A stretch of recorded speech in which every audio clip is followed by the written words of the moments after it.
বিসমিল্লাহির রহমানির রহিম। প্রিয় দর্শক শ্রোতা, আজকের আলোচনায় আমরা এমন একটি গুরুত্বপূর্ণ ও সংবেদনশীল বিষয় নিয়ে কথা বলবো, যা বহু শতাব্দী ধরে ইসলামী ফিকহে আলোচিত হয়ে আসছে।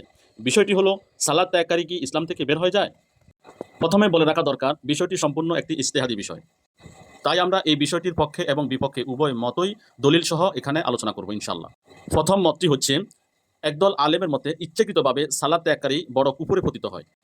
এই মতটি ইমাম আহমদ ইবনে হাম্বল রহমতুল্লাহি আলাইহের প্রসিদ্ধ বর্ণনা। ইমাম ইসহাক ইবনে রাহওয়াই রহমতুল্লাহি আলাই এবং একদল সালফে সালিহিন তারাও এই মতটি ব্যক্ত করে থাকেন। তাদের মতের পক্ষে দলিল, রসুল্লাহ সাল্লাহু আলাইসাল্লাম বলেছেন, বাইনার রাজুলি ওয়া বাইনা শিরকি ওয়াল কুফরে তারকুস সালাহ। এর অর্থ, একজন ব্যক্তি ও শিরিক কুফরের মাঝখানে সালাত হচ্ছে অন্যতম পার্থক্যকারী। সহি মুসলিম। তাদের বক্তব্য হলো, এখানে আল কুফর এবং আশির্ক নির্দিষ্টভাবে এসেছে, তাই এটি প্রকৃত বড় কুফরকে নির্দেশ করে। তাদের আরেকটি দলিল হচ্ছে, রসুল্লাহ সাল্লাহ সাল্লাম ইরশাদ করেছেন, আল আহাদু আল্লাযী বাইনানা ওয়া বাইনাহুমুস সালাহ ফামান তারাকাহা ফাকাদ কাফারা। আমাদের ও তাদের তথা অমুসলিমদের মধ্যে অঙ্গীকার হলো সালাত, যে তা ত্যাগ করলো সে কুফরি করলো। তিরমিজি, নাসাই এবং ইবনে মাজাতে হাদিসটি এসেছে। তাদের যুক্তি হলো, রসুল্লাহ সাল্লাহ সাল্লাম সালাতকে মুসলিম ও অমুসলিমের মধ্যকার সীমারেখা বলেছেন, তাই ইচ্ছাকৃতভাবে সালাত ত্যাগকারী কাফের হয়ে যাবে। এখন এখানে একটি প্রশ্ন আসেন, তাহলে যেসব হাদিসে বলা হয়েছে আল্লাহ চাইলে এমন ব্যক্তিকে শাস্তি দেবেন, চাইলে জান্নাতে প্রবেশ করাবেন, সেগুলোর ব্যাখ্যা কি? এই মতের আলেমগণ এই ধরনের বর্ণনার ব্যাখ্যায় বলে থাকেন, সেসব হাদিস এমন ব্যক্তির ব্যাপারে যে পুরোপুরি সালাত ত্যাগ করেনি, বরং কখনো পড়ে কখনো বা ছেড়ে দেয়। এবার দ্বিতীয় মত। এখন আসি সংখ্যাগরিষ্ঠ বা জমহুর উলামায়ে কেরামের মতের দিকে।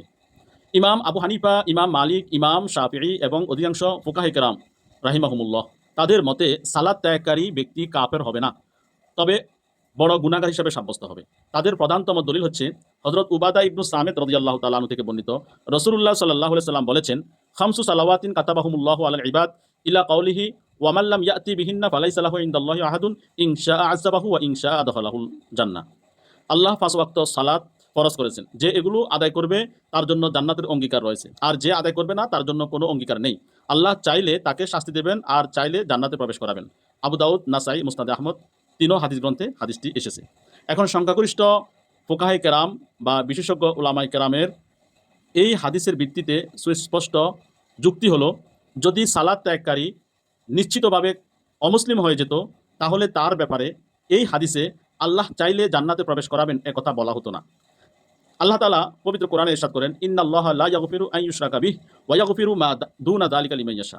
নিশ্চয়ই আল্লাহ তার সাথে শিরিক করাকে ক্ষমা করেন না, এছাড়া তিনি বাকি সমস্ত গুনাহ ক্ষমা করে দেন যাকে ইচ্ছা। সূরা নিসা আয়াত নাম্বার 48। অর্থাৎ যেহেতু এই ধরনের ব্যক্তিকে, অর্থাৎ সালাত পরিত্যাগকারী ব্যক্তিকে আল্লাহ নিজের ইচ্ছাধীন রেখেছেন, তাই তিনি মূলত মুসলিম, কাফির হবেন না, যদিও তিনি ভয়াবহ গুনাহগার হিসেবে সাব্যস্ত হবেন। সংখ্যাগরিষ্ঠ উলামায়ে কেরামের তাদের এই মতের পক্ষে আরও অন্যান্য দলিল রয়েছে। যেমন একটি হাদিসে এসেছে, মান ক্বালা লা ইলাহা ইল্লাল্লাহ খালিসান মিন কলবিহি দাখালাল জান্নাহ। হাদিসটি সহিহ বুখারী এবং মুসলিম সহ বিভিন্ন হাদিস গ্রন্থে এসেছে। তো তাদের সুস্পষ্ট বক্তব্য হলো, ইমানের মূল ভিত্তি অটুট থাকলে বড় গুনাহের কারণে মানুষ চিরস্থায়ী কাফের হয়ে যাবে না, বরং তারা অনেক বড় পাপী হিসাবে গণ্য হবে এবং আল্লাহ চাইলে তাদেরকে ক্ষমা করতে পারেন, ক্ষমা না করে জাহান্নামেও দিতে পারেন। এবার আমরা সংখ্যাগরিষ্ঠ উলামায়ে কেরামের পক্ষ থেকে প্রথমোক্ত মতটির পক্ষে প্রদত্ত দুইখানা হাদিসের উত্তর দেব ইনশাল্লাহ। সংখ্যাগরিষ্ঠ উলামায়ে কেরাম বলেন, কোরআন ও সুন্নায় কুফর শব্দ সবসময় ইসলাম থেকে বের হয়ে যাওয়া বোঝায় না। রাসূলুল্লাহ সাল্লাল্লাহু আলাইহি ওয়াসাল্লাম হাদিস শরীফে ইরশাদ করেছেন, ইসনাতানে ফিন নাসি হুমা বিহিম কুফরুন আত-তা'নু ফিন নাসাবি ওয়া নিহায়াতু আলাল মাইয়িতি। অর্থাৎ মানুষের মধ্যে দুটি কাজ কুফরি স্বভাবের, বংশনীয় বিদ্রূপ করা এবং মৃতের জন্য বিলাপ করা। সহিহ মুসলিমের হাদিস। অথচ এই কাজের কারণে কেউ ইসলাম থেকে বের হয়ে যায় না। যারা নামাজ পরিত্যাগকারীকে অমুসলিম বা কাফের সাব্যস্ত করে থাকেন, তারাও এই হাদিসটির আলোকে উক্ত দুই কাজের কারণে ব্যক্তিকে কাফের বা অমুসলিম সাব্যস্ত করেন না। সুতরাং সালাত ত্যাগের হাদিসগুলোতেও কুফর শব্দটি কঠোর সতর্কতা ও ভয়াবহতা বোঝাতে ব্যবহৃত হতে পারে, তাদেরকে নিশ্চিতভাবে কাফের বা খারিজ আনিল ইসলাম হিসাবে সাব্যস্ত করবে না। কেন অনেক বিশেষজ্ঞ উলামায়ে কেরাম মত দিয়ে থাকেন যে নামাজ পরিত্যাগকারী ব্যক্তিকে খারিজ আনিল ইসলাম বা ইসলামের গণ্ডি থেকে বহিষ্কৃত বলা যাবে না বা অমুসলিম মনে করা যাবে না, তাদের এই মতটি অধিকতর নিরাপদ কেন? এর উত্তর হচ্ছে, বর্তমান সময়ে অধিকাংশ মুসলিম আমলের দিক থেকে দুর্বল। এই অবস্থায় সরাসরি তাকফিরের ফতোয়া অনেক সময় মানুষকে সংশোধনের পরিবর্তে আরও দূরে ঠেলে দিতে পারে। আর যদি প্রত্যেক বেনামাজিকে কাফির বলা হয় তাহলে বিবাহ, উত্তরাধিকার, জানাজা, সামাজিক সম্পর্ক সহ বহু শরীয়ী জটিলতার সৃষ্টি হবে।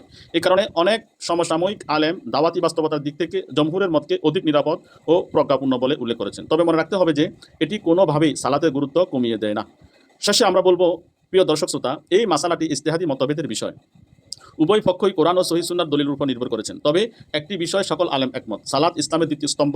ইচ্ছাকৃতভাবে সালাত ত্যাগ করা অত্যন্ত ভয়াবহ কবিরা গুনাহ। প্রত্যেক মুসলিমের উপর যথাসময়ে সালাত আদায় করা ফরজ। নির্দিষ্ট কোনো ব্যক্তিকে কাফির ঘোষণা করা অত্যন্ত গুরুতর বিষয়। এটি সাধারণ মানুষের কাজ নয়, বরং যোগ্য আলেম ও শরীয়ী বিচার ব্যবস্থার বিষয়। আল্লাহ তাআলা আমাদের সবাইকে সালাত প্রতিষ্ঠাকারীদের অন্তর্ভুক্ত করুন এবং দ্বীনের সঠিক বুঝদান করুন। আমিন। আসসালামু আলাইকুম ওয়া রাহমাতুল্লাহ।